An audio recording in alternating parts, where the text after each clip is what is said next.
Baru je awal bulan baru ni saya buat satu video berkenaan dengan update harga emas, di mana saya bagi tahu emas telah pun mencapai kepada satu titik yang tertinggi dalam sejarah ataupun all time high ATH, di mana pada ketika tersebut emas hanyalah 650 lebih untuk 1 gram. Masih lagi dalam bulan 1, emas telah pun menunjukkan memecahkan all time high yang baru, ATH yang baru, iaitu 699 untuk 1 gram.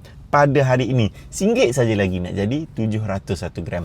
Sebab itulah orang yang simpan emas dia faham, emas ni lambat ataupun cepat dia akan naik juga. Perbezaannya ialah ketika harga emas naik, berapa gramkah emas yang kita ada pada masa tersebut. Sebab itulah saya cakap, kita simpan emas ni untuk dijadikan sebagai aset dan juga kekayaan. Emas boleh juga jadi pelaburan, boleh juga jadi simpanan. Tetapi untuk menjadikan emas sebagai pelaburan, kita perlukan gram yang banyak.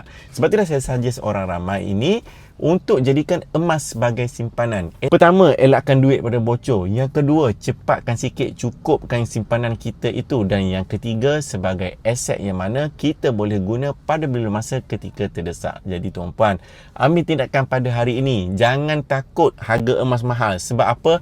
Harga yang kita rasa mahal pada hari ini akan jadi murah beberapa tahun lagi. Bukti dia, awal bulan lepas saya baru je cakap 650 tu ialah ATH. Sekarang 699 pula jadi paras rekod sejarah yang terbaru bagi emas. Jadi mulakan simpanan emas pada hari ini sebelum emas naik jadi 1,000 untuk 1 gram. Nak ke pada masa tu ketika emas naik 1,000, tengok-tengok kita 1 gram pun masih tak ada lagi. Sebab apa? Takut sangat dengan 699 emas yang tertinggi pada hari ini.